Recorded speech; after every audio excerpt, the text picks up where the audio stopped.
I was sick. Sick upon death with that long agony. I felt that my senses were leaving me. The dread sentence of death was the last distinct phrase which reached my ears. After that, the voices of the inquisitorial judges seemed merged in one dreamy, indeterminate hum. I saw the lips of the black-robed judges, white and thin even to grotesqueness, writhing with a deadly locution, fashioning the syllables of my name and a decree of death by torture. Then the blackness elude close against my skin, snuffing out even the evil whiteness of those damning lips, driving all sensibility into retreat in a mad rushing descent of the soul into Hades. Then silence and stillness and night were the universe. I had swooned, yet shadows of memories reflect on the inner walls of my mind, shadows of tall figures that lifted and brought me down to a place of flatness and dampness and silence. Silence. In all the madness, I would not open my eyes. I felt that I lay upon my back, unbound. I reached out my hand, and it fell heavily upon something damp and hard. I longed, yet dared not, to employ my vision. It was not that I feared to look upon things horrible, but that I grew aghast lest there be nothing to see. At length, with a wild desperation at heart, I quickly unclosed my eyes. My worst thoughts then were confirmed. The blackness of eternal night encompassed me. I struggled for breath. The intensity of the darkness seemed to oppress and stifle me. The atmosphere was intolerably close. I still lay quietly and made effort to exercise my reason. Perspiration burst from every pore and stood in cold big beads upon my forehead. I thrust my arms wildly above and around me, clawing and grasping, reaching for something, either damnable or saving, but something. Nothing. The agony of suspense grew at length intolerable, so I arose cautiously. I stepped forward, my eyes straining from their sockets, in the hope of catching some faint ray of life. But the blackness was still a disguise, until finally a wall, seemingly of stone masonry, very smooth, slimy, and cold. I followed it up, stepping with all the careful distrust inspired by the thousands of vague rumors of the horrors of Plato. Finally, I took courage. Quitting the wall, I resolved to cross the area of the enclosure as direct a line as possible. The floor was treacherous with slime. I had advanced cautiously, some 10 or 12 paces in this manner, when suddenly I stumbled and fell violently on my face. In the confusion attending my fall, I did not immediately apprehend a somewhat startling circumstance. It was this. My chin rested upon the floor of the prison, but my lips and the upper portion of my head touched nothing. At the same time, my forehead seemed bathed in a clammy vapor, and the peculiar smell of decayed fungus arose to my nostrils. I had fallen at the very brink of a circular pit. Groping about the masonry just below the margin, I succeeded in dislodging a small fragment and let it fall into the abyss. For many seconds I hearkened to its reverberations as it dashed against the sides of the chasm in its descent. At length there was a sullen plunge into water, succeeded by loud echoes. At the same moment there came a sound resembling the quick opening of a door overhead, while a faint gleam of light flashed suddenly through the gloom, and as suddenly faded away. Shaking in every limb, I groped my way back to the wall, resolving there to perish rather than risk the terrors of the pit. Agitation of spirit kept me awake for many long hours, but at length I fell into a deep slumber. Upon arousing, I found that objects around me were visible, a wild sulphurous luster. I was enabled to see the extent and aspect of the prison. What I had taken for masonry seemed now to be iron in huge plates, figures of hideous fiends in aspects of menace, with skeleton forms overspread and disfigured the walls. In the center yawned the circular pit from whose jaws I had escaped. Then I realized I was securely bound to a low framework of wood, strapping past in many convolutions about my limbs and body, leaving at liberty only my head and my left arm. To only much exertion I could supply myself with food from an earthen dish which lay by my side on the floor. The food in the dish was meat, pungently seasoned. Looking upward, I surveyed the ceiling of my prison. It was some 30 or 40 feet overhead, and suspended therefrom a huge pendulum such as we see on antique clocks. While I gazed directly upward at it, I fancied that I saw it move ever so slightly. I watched it for some minutes, somewhat in fear, but more in wonder. Then the noise attracted my notice, and looking to the floor, I saw several enormous rats. They had issued from the pit with ravenous eyes, allured by the scent of the meat. It had required much effort and attention to scare them away.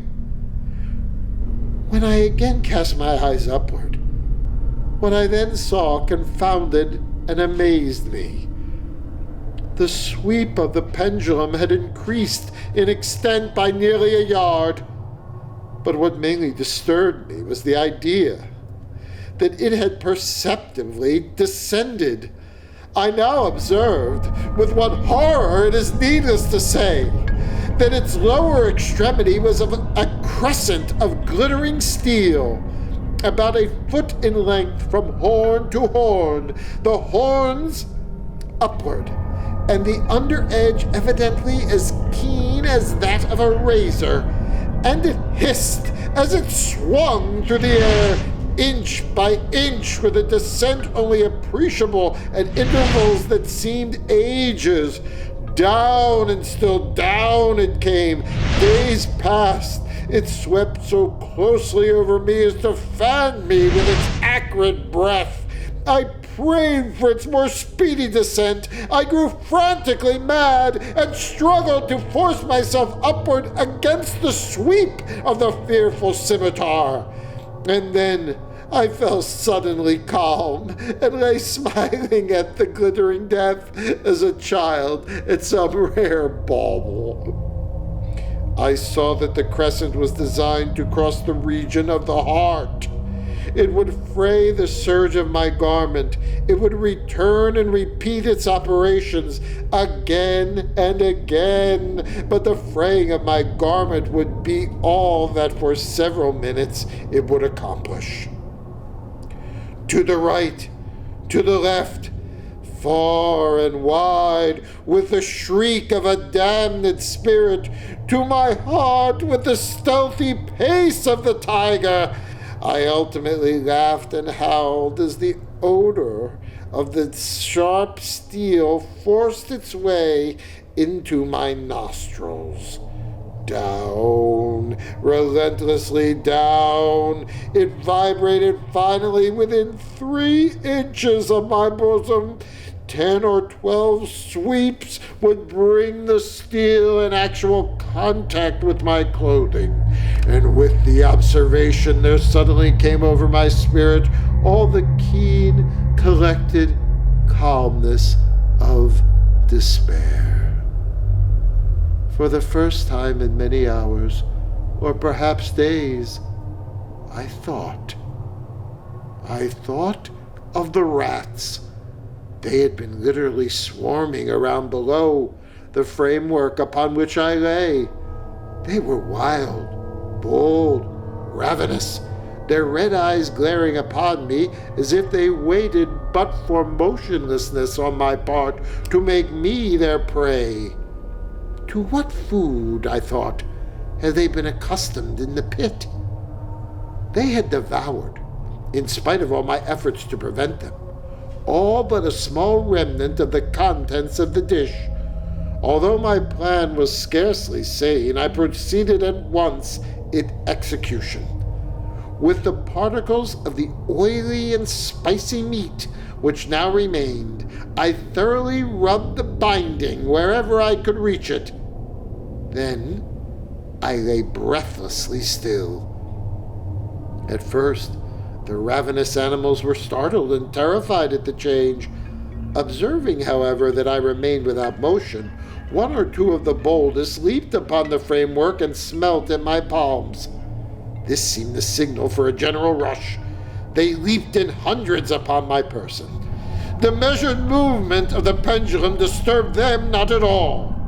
Avoiding its strokes, they busied themselves with the anointed bindings. They pressed, they swarmed upon me in never-accumulating heaps. They writhed upon my throat. Their cold lips sought my own. I was half stifled by their thronging pressure. Disgust, for which the world has no name, swelled my bosom and chilled with a heavy clamminess my heart. Yet 1 minute, and I felt that the struggle would be over. Plainly I perceived the loosening of the strapping. I knew that in more than one place it must already be severed. With a more than human resolution, I lay still. Nor had I erred in my calculations, nor had I endured in vain. I at last felt that I was free. The stroke of the pendulum already pressed upon my bosom. It had divided the serge of my garment. Twice again it swung, and a sharp sense of pain shot through my every nerve. But the moment of escape had arrived. At a wave of my hand, my deliverers hurriedly, tumultuously away. With a steady movement, I slid from the embrace of the bindings and beyond the reach of the scimitar. I was free! Free!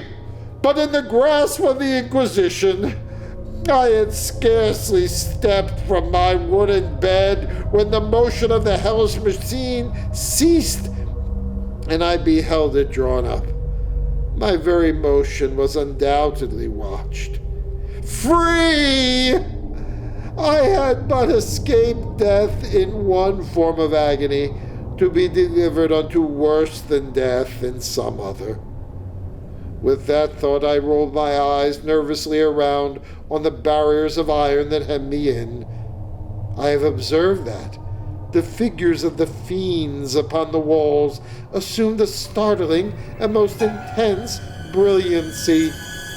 Demon eyes of a wild and ghastly vivacity glared upon me in 1,000 directions. It was unreal. While I breathed, there came to my nostrils the breath of vapor of heated iron. A suffocating odor pervaded the prison. I panted.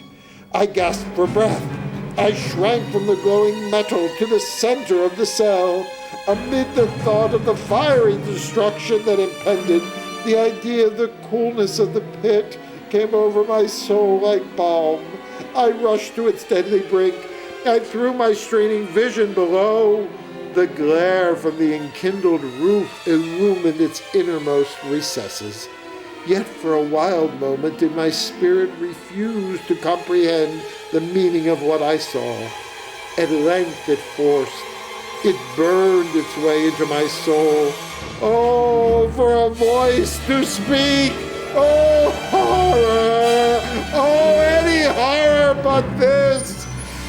heat rapidly increased, and once again I looked up. There had been a change in the cell, and now the change was obviously in the form. The room had been square. The apartment was shifting its form into that of a rectangle. Death! I screamed. Any death but that of the pit! Fool! Might I have not known that into the pit it was the object of the burning iron to urge me? And now closer and closer drew the walls. I shrank back, but the closing walls pressed me resistlessly onward. At length, for my seared and writhing body, there was no longer an inch of foothold on the firm floor of the prison. I struggled no more, but the agony of my soul found vent in one loud, long, and final scream of despair. I felt that I tottered upon the brink. I averted my eyes. There was a discordant hum of human voices. There was a loud blast as of many trumpets. There was a harsh grating as of 1,000 thunders. The fiery walls rushed back. An outstretched arm caught my own as I fell, fainting into the abyss. It was that of General Lassalle. The French army had entered Toledo. The Inquisition was in the hands of its enemies.